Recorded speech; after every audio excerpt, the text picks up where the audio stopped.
to see more policy schools coming in the country, but also that I could be a personal beneficiary of the school also.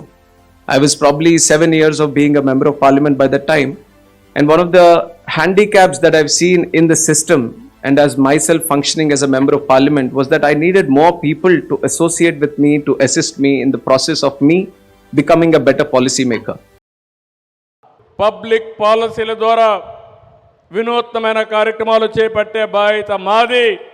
దాన్ని సద్వినియోగం చేసుకునే బాధ్యత ఈ academic institutions కానీ ఈ students అని చెప్పి మరొకసారి తెలియజేసుకుంటూ,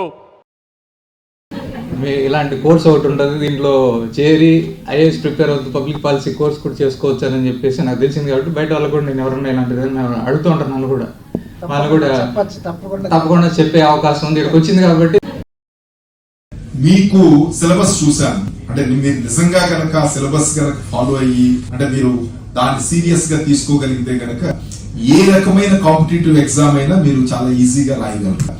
what is the advantage you have? మనం నాలెడ్జ్ పెంచుకోవడం, తర్వాత క్యారియర్ గురించి మనం ఒక పాత్ క్రియేట్ చేసుకోవడం అనేది కంబైన్ చేస్తూ ఒక చక్కని experiment.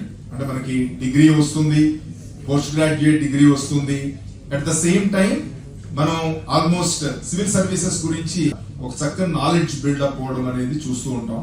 Those are, I find, two very important ingredients in successful political leadership in general, is to have good policies that actually serve the public good. Study public policy and looking towards changing, making changes, whether small at the very grassroots level or much bigger changes at the national level.